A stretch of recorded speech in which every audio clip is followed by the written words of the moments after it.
Hey everybody, welcome back to RBL Weekly. I am your host, Pat Barker, the commissioner of the Roast Battle League, joined as always by the amazing, the lovely, the talented Sarah Keller. We got a very special episode this week, and one that, around the holidays, a lot of conflicting schedules. Everybody's been very, very busy, but we got to get together and get this one done. Do you want to tell them about who we are talking about today? Sure. We're gonna take a little divergence from the typical RBL Weekly and take a minute to highlight a roast battle legend, really, who is currently falling on some hard times. The incredible, the talented, the America's most beloved villain, I think. Yeah, I would say that. Alex Hooper, from America's Got Talent, from Roast Battle, from just so many music festivals. If you've ever been to Burning Man, you've seen him. Alex Hooper just recently was diagnosed with cancer, and he got really sick and has been in the hospital for a month. He just got out. Oh. That's the good news. Oh, good. He posted, as of the time we're taping this, I believe it was yesterday, he's finally out of the hospital, but my guy had to spend a month in there after, things kind of took a turn for the worse. Doing a little bit better now, but he's still kind of up against it, and he's one of the greats to ever do this thing. In fact, I texted you, and I was like, I got to work this out and see if this is accurate, but between us, we have, I think, about 70 battles. Whoa. And the only person to ever beat both you and I is Alex Hooper. Yeah. That's the only common loss that we have. Which is pretty incredible. Pretty nuts, yeah. Of all the great people we faced, he's the only one who beat both of us, which I think is interesting. He's truly one of the best to do this and was able to branch out beyond the show and, gain international fame when he went on America's Got Talent and roasted the judges. He's been back to do that, multiple times. And just genuinely one of the nicest people in this thing. That sort of became his, I don't want to say gimmick because that implies that it's like fake. Yeah. No, but he he's a good guy and he loves life and everything like that. And one of the people that, I mean, obviously there's nobody you like to see like cancer come along, but for all the people you're like, oh fuck him, really? But I feel like that disposition has made him probably better equipped to fight it. Because if I got cancer tomorrow, I'm the kind of guy who'd be like, dude, this sucks. Yeah. And I would just lay there everybody and be miserable. And he has the energy constantly to fight this thing. But he can use your help. He can always use a little bit of help. He has a GoFundMe right now. If you go to GoFundMe.com, you search for Alex Hooper. It's the first thing that pops up. They are trying to raise $50,000. As we sit here right now, I just checked, they're at about 38. So still got a little bit of ways to go. So if you're watching this, you're a Roast Battle fan from anywhere in the world, any of our cities, chances are Alex Hooper. If you're a true fan of the game. If not, we're gonna highlight some of his battles, what we could find on YouTube in short notice. And we're gonna check some of them out today. And make sure you hit that GoFundMe, even if you can only throw in $20. $5. $5. Like $1. Don't do $1. Give him $2. Give him $2. If you can afford one, you can afford two. Whatever.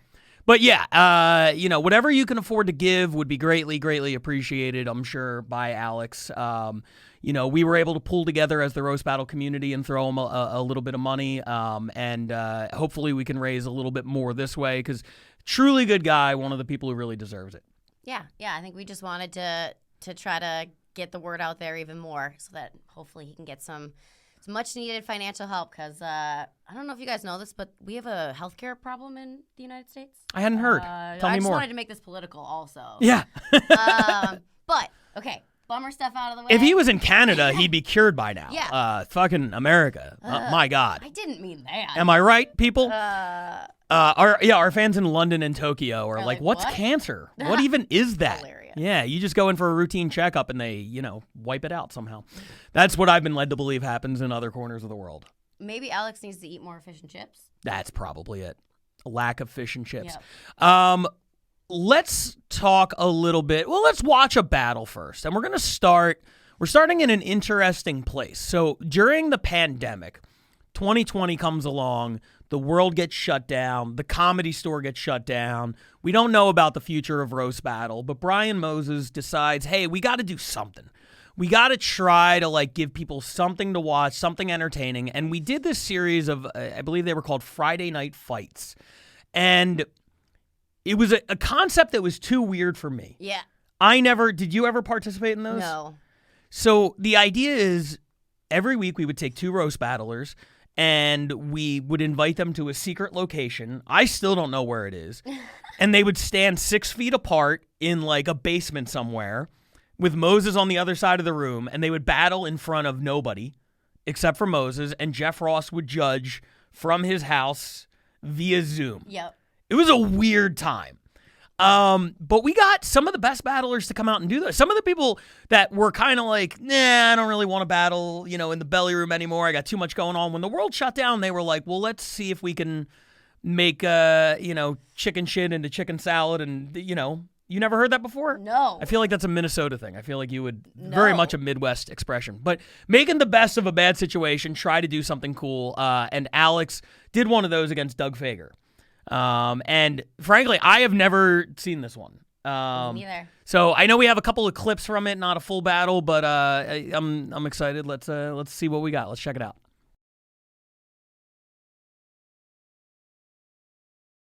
Doug is a great comic. There's a ton of videos of him online shooting rubber bullets at minorities. Doug looks like the cop who kneels with the protesters, but just so he can get a better look at their dick. Jeez. It's honestly, it's been hard the past couple of weeks as a white person looking in the mirror. So now I know how Alex feels. Alex, you look like you subscribe to a Disease of the Month club. All right. That was it. I love that. I thought we would have a little bit more in that, but that's a great appetizer. Yes, and I think it's also a great highlight of Alex. Yeah. Because, like we touched on earlier, he is so filled with joy and love and light, and that clip perfectly showed that of here's Doug saying these horrible, very funny jokes, and Alex is genuinely doubling over laughing. Yeah. And that's who Alex is just pure joy in the most fucked up moments. He wasn't, so I didn't know Alex very well as a person when we first started doing this. When I came around, it was kind of like him and Frank Castillo were the main guys. Hooper was undefeated for a long time. He was a belly room champion, but he was completely different than what you saw right there. In 2014, 2015, the first half of 2016, he did not dress up in silly costumes, and he was not whimsical, and he was not fun. He was the exact opposite. He was aggressive as a roast battler. He was not a good sport. He didn't laugh at his opponent's jokes. He was a completely different person. Really? Yes. And it was very effective. Like I said, he was undefeated. He was the champion. And then he had a championship match against a young Pat Barker. And you were there? No, I was waiting for when you would bring this up. Well, I want to bring it up because it was something that I was angry about when it happened. I had residual anger for probably maybe like a week. Like I was pissed. And I kind of wish we had that battle to display today. It's somewhere in the archives. We'll dig it out. But we wanted to make sure that we got this so everybody can hit the GoFundMe. Remember, GoFundMe.com. Search for Alex Hooper. But if you haven't seen the battle, I was prepared for this guy who was exactly what I just described. You know, he did not have fun up there, and he just came up in a T-shirt and jeans, and he had these aggressive, mean jokes and blah, blah, blah, blah, blah. And then he had, I believe one time before me, or a couple times before me, done an elaborate entrance. But then once the battle started, he was the same guy. And he told me, he's like, hey, I have like an entrance. So I didn't see him before the battle. And I got introduced first, and it's a championship fight, and I'm feeling good. And then he came out. The whole audience had glow sticks for some reason. and this is a guy who, unlike his roast battle persona, was very much raves parties, the Molly or whatever the fucking party drugs are, not my thing. But like he was very much the guy to go. Yeah. I just learned what yayo was. Yeah, 20 minutes ago. Yeah, before we started recording, I used the phrase yayo, and Sarah was like, "What the fuck is that?" But yeah, he was very much like music festival party rave guy, but on stage he was totally different. This was the night that he became on stage who he is off stage. He came out in like a leotard with a tail and like a furry hood, and he was like waving his tail, and like the whole audience had glow sticks, and I was fucked. Yeah. I had no idea what to do with that. I was so rigid. I had written my set list. It was designed for this other guy, and then he comes out like that, and I was totally thrown for a loop, and I was angry. I felt like it was cheating or whatever. But then as time went on, it wasn't like a one-off thing he did in an effort to beat me. He was like really trying to become on stage who he was off. Mm-hmm. And I sort of, my anger dissipated a little bit because I was like, oh, well, he's consistent. This is who he is, and this is who he's going to be on stage now. It just, you son of a bitch. You had to do it against me, right? You had to do it in a title fight. But yeah, I mean, you see right there, he's even in like the pandemic, Doug shows up in an umami burger shirt, and Hooper's got a train conductor hat on and a sparkly jacket for some reason. I want that jacket. Oh, I bet you do. I do. Yeah. I'm just glad Alex was wearing a shirt underneath it. Yeah, he has done. He has done some more revealing outfits. Yeah. I can say I could probably tell you. Oh man, I don't want to finish that sentence all of a sudden. Oh, what? Go ahead. Oh, I just I've seen the outline of his package so many times. Oh, sure. I feel like I could draw it from memory. Yeah, maybe we'll see it in this episode. I actually don't really know the context of some of these battles. These are bringing back some memories. Let's check out another one. I believe this is so this harkens back to the era that I was talking about before. I'm pretty sure this is Alex versus Chloe McGovern, who I believe is in New York now. Yes. She was in the belly room for a while doing her thing, and they had a great battle a while back. Let's check that one out.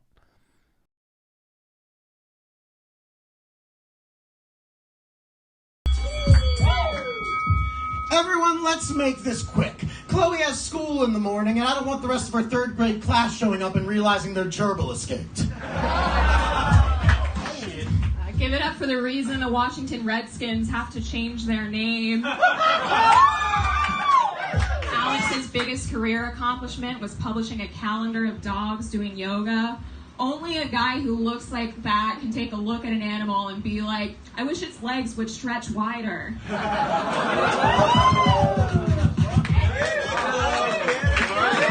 right. Talk about doggy style.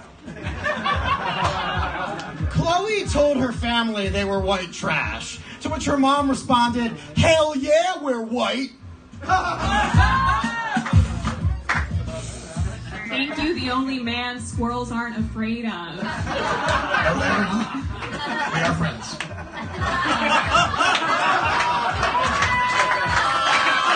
We walk my slack line together. The reason I left LA. Alex does comedy the same way a lot of women try not to have sex with him. If it's not working, he just starts screaming louder.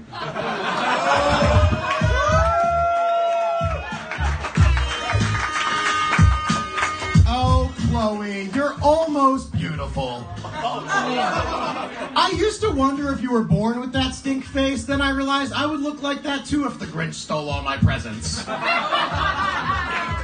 Good one, carrot bottom.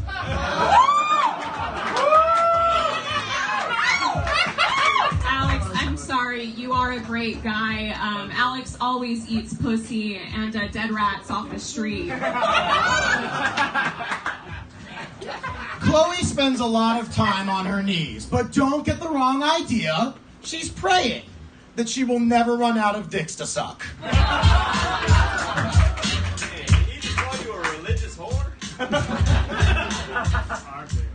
All right, guys, let's make this quick. Alex has a rave to get to, and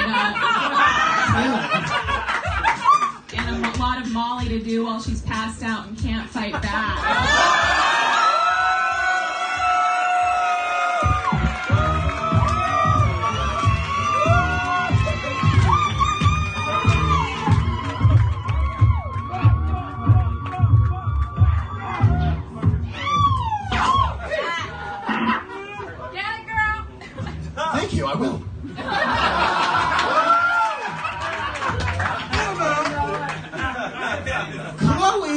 part Vietnamese. So while many men force their way into her, none of them really understand why they're there. You weren't there, man. You weren't there. That was smart. Honestly, I didn't know if I should write a roast joke tonight or just hold a mirror up to your face. Alex, you look like you smell your fingers every time you set your nephew down.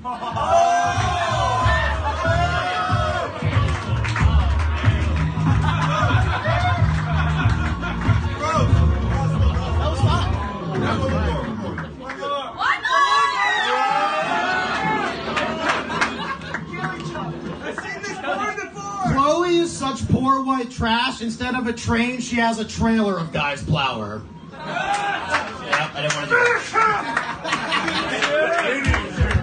that. Alex says he has pugs, but that's just what happens to a schnauzer's face when you press it up against the wall and fuck it from behind.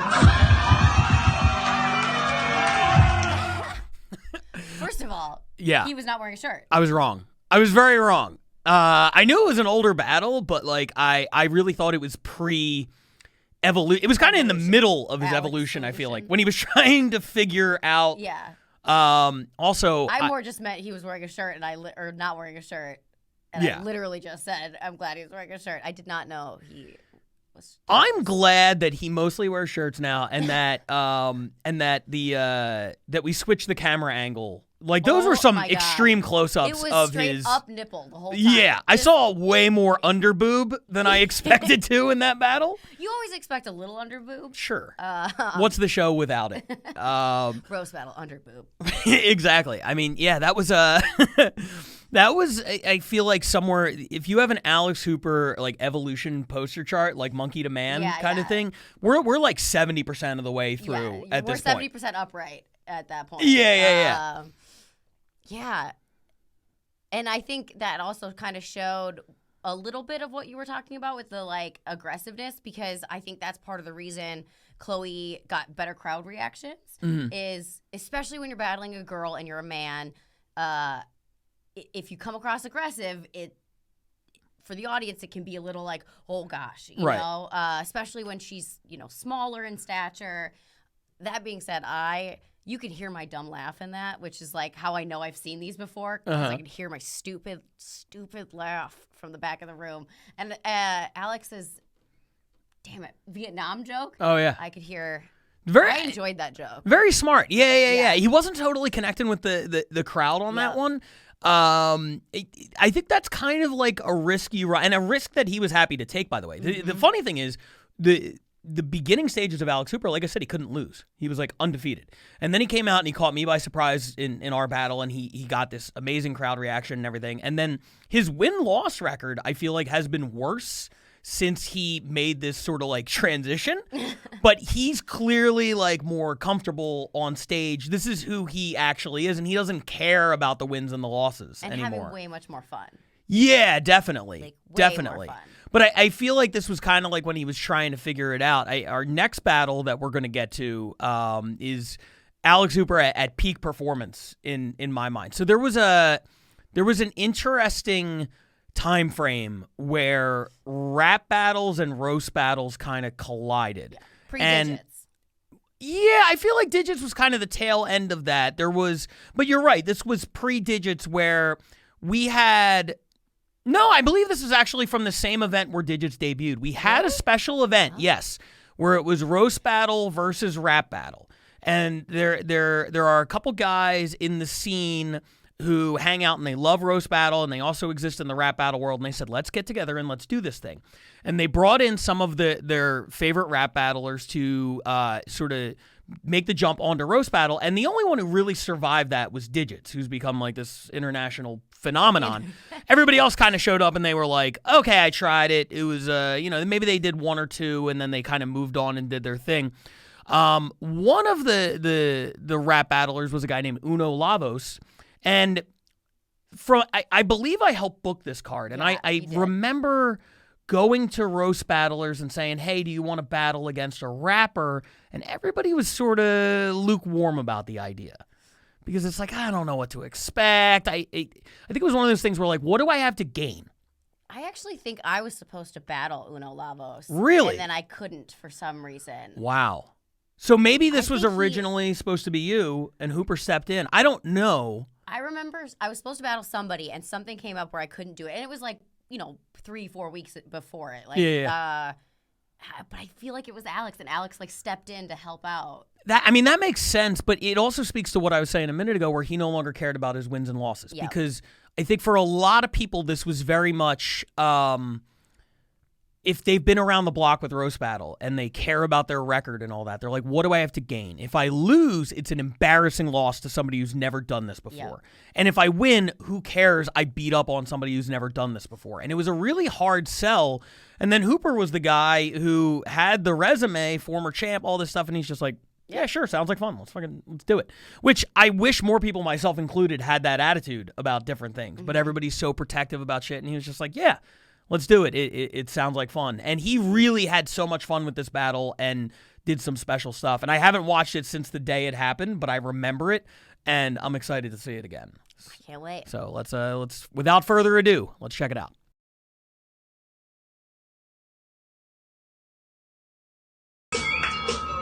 Juan used to be a Christian, but now he's a Buddhist. He's not going to heaven, but he will be reincarnated. That's delicious. Thank you, Hitler Simmons. He's so fucking ugly, his day job is being the garden gnome that guards the garden gnomes. Whatever, you George Lopez dispenser. Juan is a former battle rapper who married an Indian woman. He's still king of the dot, only now it's on his wife's forehead.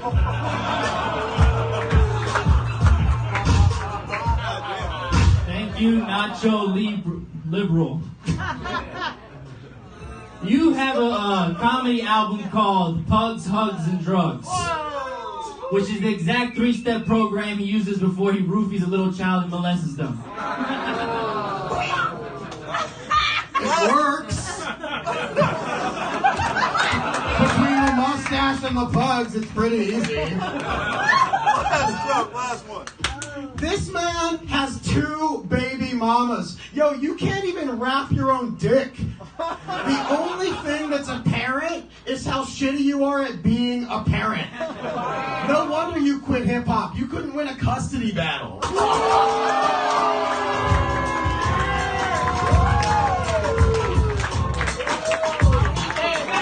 It's cheaper to be a deadbeat. Fuck you.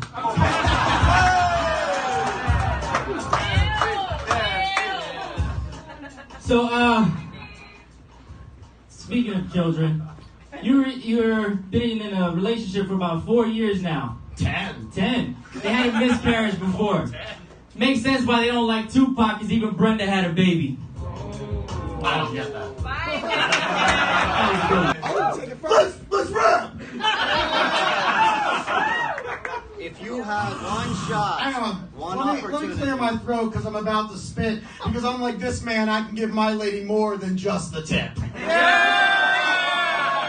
You're a failed rapper turned wannabe comic. I watched one of your sets and lost the contents of my stomach. You have no structure. Your material's disjointed. Why are you giving your abuela 2 reasons to be disappointed?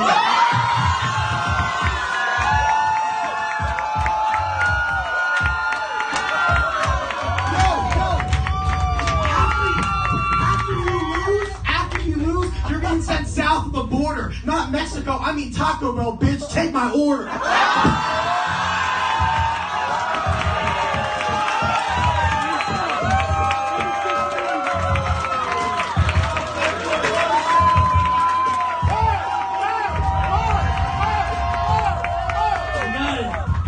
Can't do nothing with that. Were those raps or the limericks you say under the bridge you live with?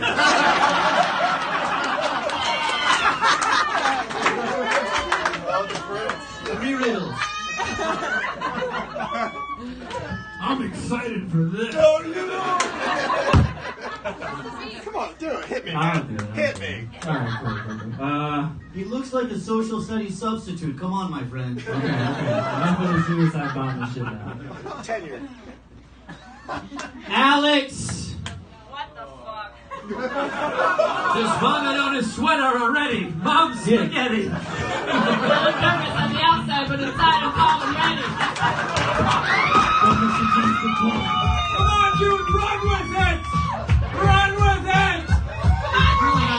Why people are helping you? One opportunity to seize everything you ever wanted. One moment. Would you capture it?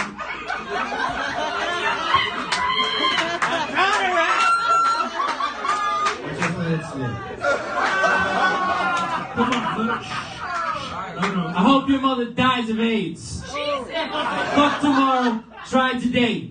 And in the back of the hearse that rides away, it'll say, I was a fat slut on the license plate.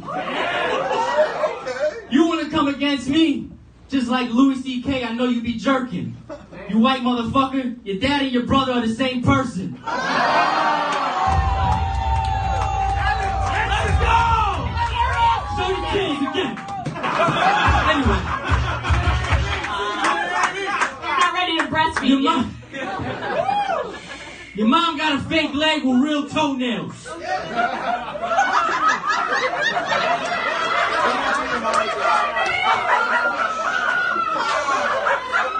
acid just kicked in. And yeah, that's enough. Bitch got arthritis in the knees.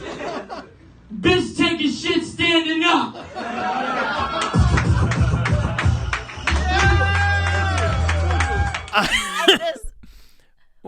What a journey. Yeah, there was a lot happening there. Wow, I don't even know. All right, so first of all, shout out to the Saudi Prince. Yep. I haven't seen Saudi Prince in a minute. We love you. Hope you're good. Shout out to Uno Lavos, who was clearly blindsided. I mean, I have never seen. Let's start with the obvious. Alex wrote that rap. Right. He prepared it. He was. It was just in his back pocket. Not that that jumper had pockets, but he just had that, like, in case I have to rap, let me write an 8 bars that will level the room. So he came in prepared. Uno Lavos just wrote his roast jokes and was, I think just like freestyling that at the end. He did pretty good, considering. Yeah, I thought the thing that killed it for me was how long it took him. Like, sure, it was excruciating. I don't know. I was so uncomfortable. Very. I was like, this is going on forever. Does this ever end? I wanted to stop the video. Like, I was like, I don't even need to hear what he has to say. Oh, I definitely had secondhand, like, cringiness. Like, oh, yeah, it was. And then when he opens with, I hope your mom gets AIDS, I was like, oh, God, what? Yeah, I mean, he put together a pretty good rhyme on that. It came back, but it was like, it was after such an excruciating pause, right? To hit with that, I'm like, oh fuck, you're screwed, dude. And especially in like, I mean, I'm sure in like in the rap battle world, like that's cool. In a room where everybody's like, it's comedy. Yeah, it was like, but I mean, he's just fight or flight at that point. Oh, for sure. Just doing what he does, knows how to do and works in the rap battle world. But Alex Hooper, just like this was to me the height of the Alex Hooper in the character kind of thing. Yes. He embraced this format that he had never done before, and on a stage where we're bringing rap battlers into our world, and they, by and large, struggled to adjust. He went into their world and just absolutely fucking smashed it. Yeah, I first of all, I love this version of Alex, this look he had. He looks like both like the Beast and the Prince combined from Beauty and the Beast. I like that. Yeah. Yeah. But shit, I lost my train of thought. You know what? So did Uno Lavos. I'm just picturing Alex's this David package. It's like that's what's burned into my You got to stop talking about his dick. I can't. You have to. I can't. Guys, if you're at home, donate $5 to the GoFundMe every time Sarah references Alex's dick. We'll cure the cancer by the time this episode is over. So Alex's penis did great. I specifically liked it when he rubbed it up against Uno Lavos, which was also like, to me, that was like him dunking on him. It was so like degrading, but like in the I didn't even see him. Oh. I thought he was acting out your mother has knee arthritis in her knees or what. I don't know. Either way, I think he unintentionally rubbed his dick on his opponent. $250 for every time Pat mentions it. Yeah, sure, absolutely. Well, yeah, if that's what it takes to get rid of the cancer, I'll talk about his dick as long as you need me to.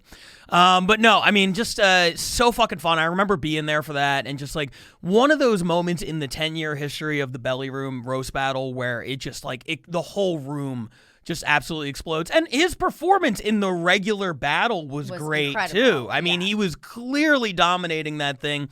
He had great jokes. He had a lot of fun. He was able to, he at that point was clearly like a master of the craft going against somebody who is just like learning. And that was the one where you're watching, you're like, oh, this is kind of unfair. And then you're like, all right, well, we'll even it up and make Alex do your thing. And he's like, oh, I'll beat the shit out of you at that too. Yeah. I mean, just great. Now, the last one that we're going to watch is really interesting to me because this was not a night that went that well for Alex. I was there. It was in New York. So on the heels of Hooper beating me and retaining his title, we had a burgeoning New York versus LA war that was spearheaded by Eli Sayers, who was the New York champion. They called us out. We ended up going out, myself, Keith Carey, and Alex Hooper, to battle at the Stand in New York. We did a champion versus champion match. And Hooper, on the heels of coming out in the costume for the first time, is like, I think New York is going to hate that. So I'm going to try to just do it like old school style. And we had these 3 battles lined up, and he was in the most impossible position I've ever seen someone be in, because they love Eli over there. He is like, it's like watching Jordan play in Chicago. It's insane. And number 2, Keith and I both won our battles. So this was their last shot to win. So here is Alex Hooper going in against maybe the most biased crowd I've ever seen in roast battle and really holding his own in a champion versus champion encounter in New York on the road. It's completely different than what we've seen before on this episode, but in a way, maybe one of his performances I respect the most. So let's check it out. Alex Hooper, Eli Sayers. Here it is.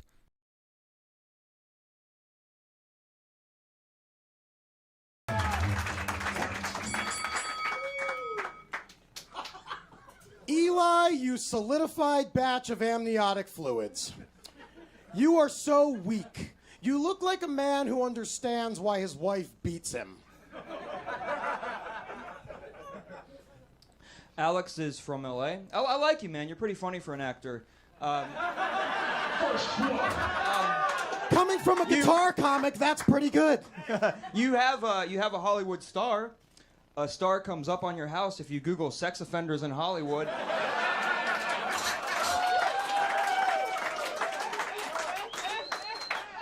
Eli, you Trump supporter. You look like you have an opinion on black quarterbacks. Thank you, Faggoty Ann.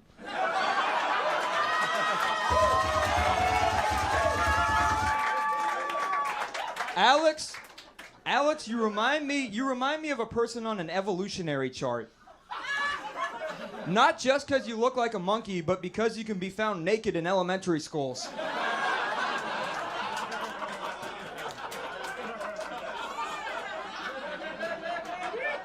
Thank you, Brooklyn Buyers Club.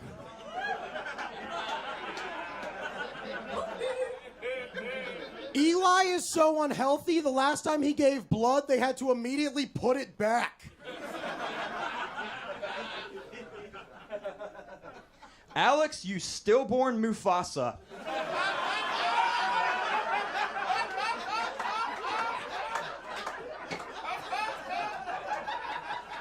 Alex is a lot younger than he looks, actually. He's 49. You shriveled fuck. Yo, how do you look like you've been in a bath for too long and like you've never been in a bath?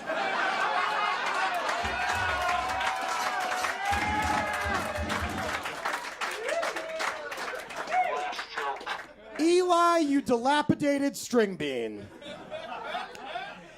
Eli has the body of a 51-year-old woman and the face of a 53-year-old woman. Thank you. Thank you, Where the Wild Things Are, autistic.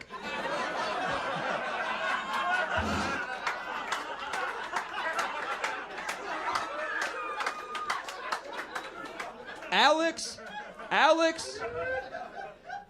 you caveman who invented the third wheel.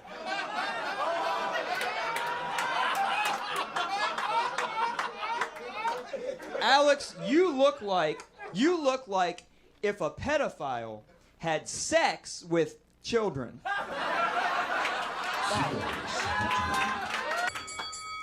Alex, I've been hearing about you for a while, so it's nice to finally meet you face to whatever. Alex, you look like a monster that hides in the closet, but no kids are scared because they know you'll never come out of it. You were depressed when you were a teenager. It's crazy to think that back then you wanted to kill yourself, because looking at you today, it seems like you did. Also, you look like if Robin Williams had killed himself during Jumanji.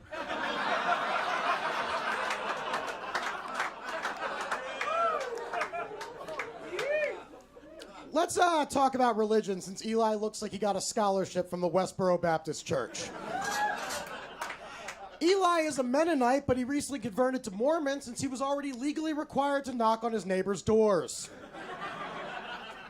Actually, Eli goes to a black church. It wasn't always black, but he took care of that with gasoline and a lighter.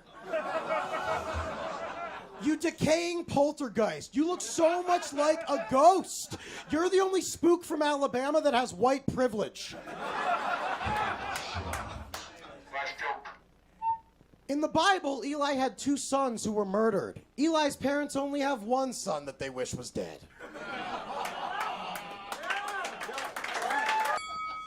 Everyone give it up for this personification of a recessive gene.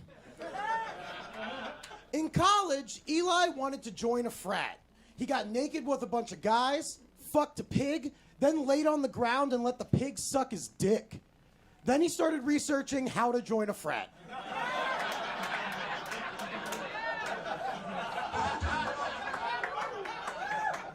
Boy, if that joke was any darker, you'd watch it Fuck Your Girlfriend.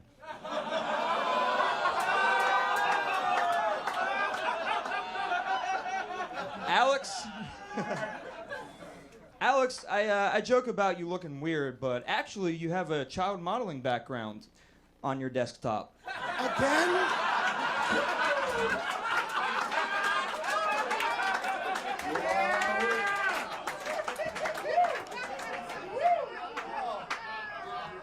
Thank you, cannibal who's trying to go vegan.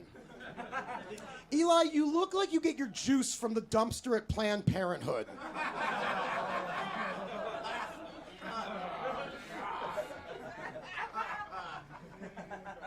You got another pedophile joke in you? Here's the thing, though. I'm doing a lot of molestation jokes. That's kind of my theme for him tonight. It's a lot of molestation. But, dude, you're so creepy. It does seem like when you were younger, your uncle probably was molested by you.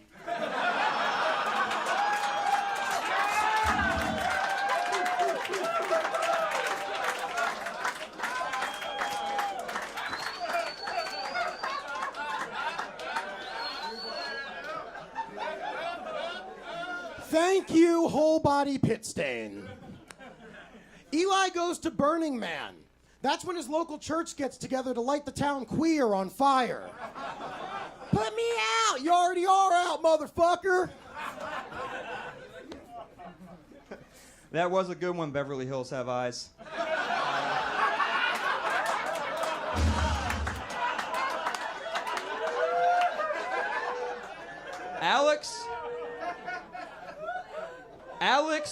Alex, you hipster necrophiliac that gets into dead bodies before they're cool.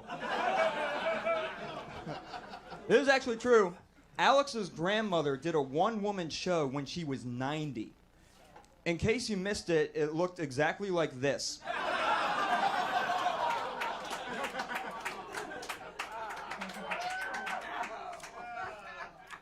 Eli, before I tell you my last joke, I wanted to tell you right before this battle act, because I got a text from your girlfriend saying that she hopes you didn't leave the light on in the kitchen. She said sometimes you leave the light on, and because of your OCD, you can't stop thinking that the bulb could just explode and catch fire to the paper towels that are nearby, which in turn would light the drapes on fire. And before you know it, your entire apartment is up in flames. But there's so many people in your building that it's going to spread to all of the other apartments before. And of course, it's so late that they're not going to wake up before the smoke is just filling their lungs. The children, they'll burn the fastest, probably, right? Their fingers will just go all the way down to nubs. Cats, dogs, old people, they're all just screaming, God, why? Why would you let Eli and his OCD do this to us? But God won't answer, because God's not real, you fucking idiot. Now, I know you count on a lot of things, but don't count on going to heaven. But no one's going to blame you for thousands of people dying, so after this is over, you can wash your hands of all of it, and then wash them again, and again, and again, and again, you fucking racist idiot. That was good, man. Holy shit. This is what happens when the girls' PE coach gets too competitive. Holy fuck. And yeah, man, yeah. Yes, I'm OCD. I'm always checking to make sure the door's locked, just like every girl in your neighborhood. Now.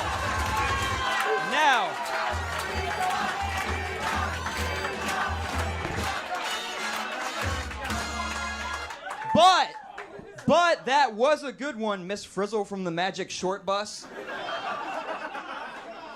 Alex, you one mutual friend of a sexy Facebook bot. That's actually Keith Carey. Look, I know it's messed up. I know it's messed up to make fun of how someone looks, but Alex looks at naked children.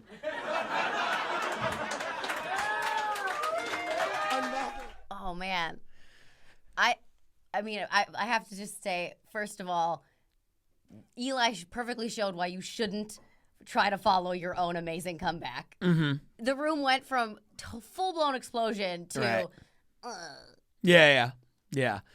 But I mean, that's kind of the style in New York. It's volume shooting. They take as many shots as they can. And for a 3-round battle to begin with, to go in and be like, we're going to do 12 jokes, and be like, but I'll bet if I really push it, I could sneak 20 in there. Yeah.